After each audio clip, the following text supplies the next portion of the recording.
This is Rosa, and she has an enormous problem. Rosa runs a small noodle shop, nothing fancy. 12 tables, 1 kitchen, her mother's recipes, and 15 years of regular customers who know her by name. She works 6 days a week, opens at 11, closes at 10, and after paying for ingredients, rent, staff, and utilities, she takes home just enough bananas to make it worthwhile. Not rich. Not struggling, simply surviving with dignity and doing work she genuinely loves. Then, a few years ago, her regulars stopped coming in as often. Not because the food changed, because they discovered they could order it without leaving the couch. So Rosa did what every small restaurant owner across the jungle was being told they absolutely had to do. She signed up for the apps. At first, it seemed like progress. New customers she had never met were ordering her noodles. The tablet on the counter kept pinging with notifications. More orders, more visibility, more bananas flowing in. She believed she had found a genuine lifeline.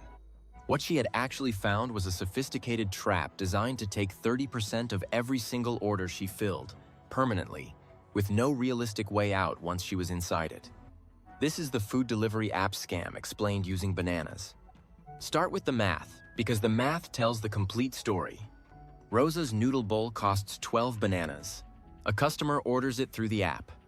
The app charges that customer a delivery fee, a service fee, and sometimes an additional small order fee. The customer pays roughly 17 bananas total. Rosa cooks the noodles, hands them to the driver, and waits for payment. After the app takes its commission between 15 and 30%, depending on the platform, Rosa receives somewhere between 8 and 10 bananas for a bowl that cost her 7 bananas to make.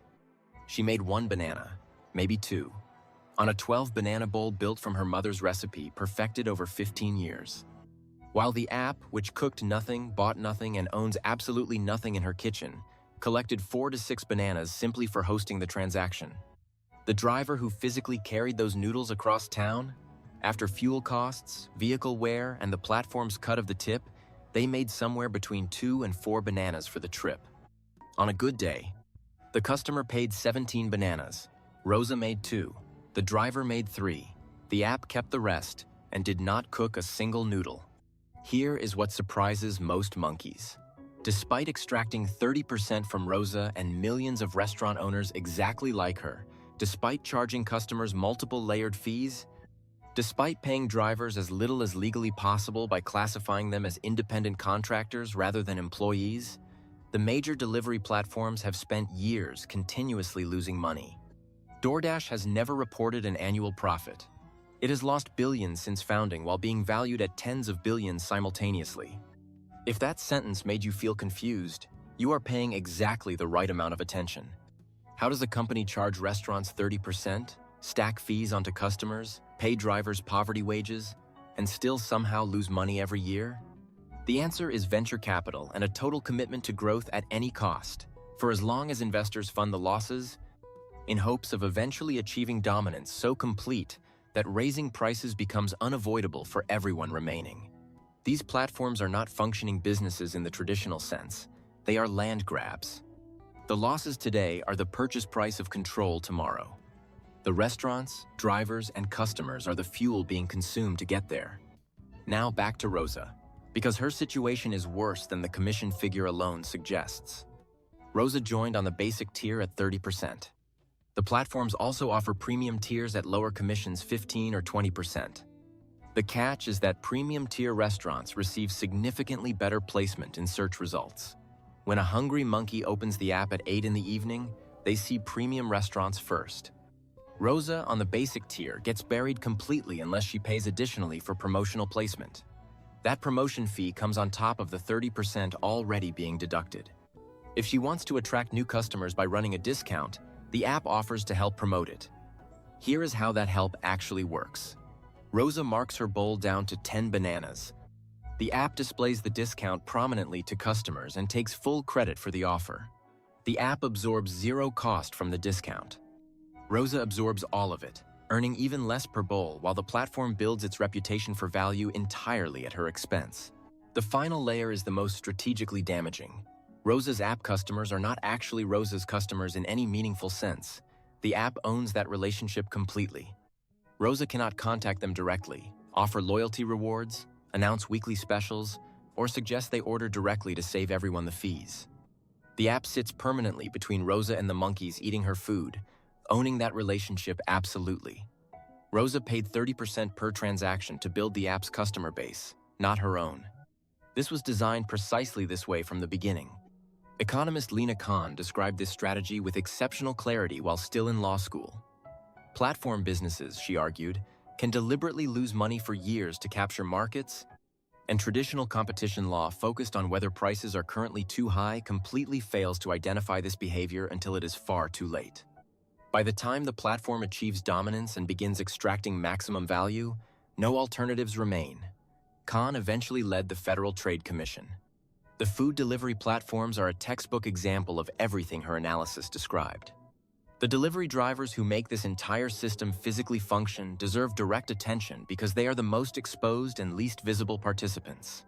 Classified as independent contractors in most jurisdictions, they receive no hourly wage guarantee, no sick pay, no retirement contribution, no injury coverage.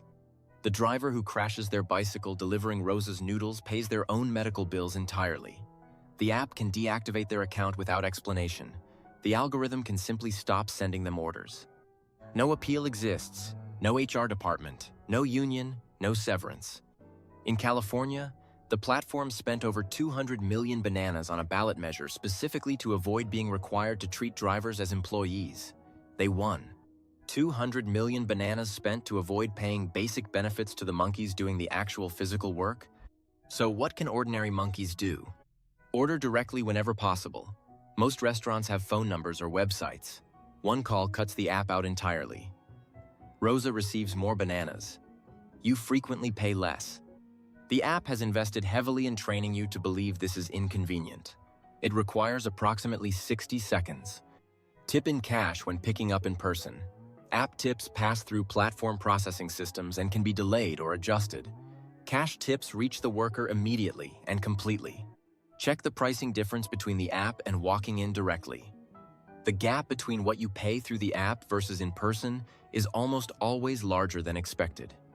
That entire gap is pure extraction flowing upward out of your neighborhood. If you are a delivery worker, know that rights have been won in multiple regions through coordinated worker action. Minimum earnings guarantees and algorithmic transparency requirements did not arrive automatically. They were demanded collectively by workers who stopped being isolated. The platform's greatest structural advantage is that its workers face the same algorithm alone, separately, every single day. Rosa is still there, still cooking, still paying 30% on every order. She tested removing herself from the platform for 1 week. Order volume dropped 60%. Her customers did not call. They simply opened the same app and ordered from a different restaurant. She returned the following morning. That is what a well-constructed trap looks like. Not one with visible bars. One where the door is always technically unlocked. You simply cannot survive what waits on the other side if you walk through it. The next time you open the app and watch a 12-banana bowl become a 22-banana total before you confirm the order, you now know exactly what is happening.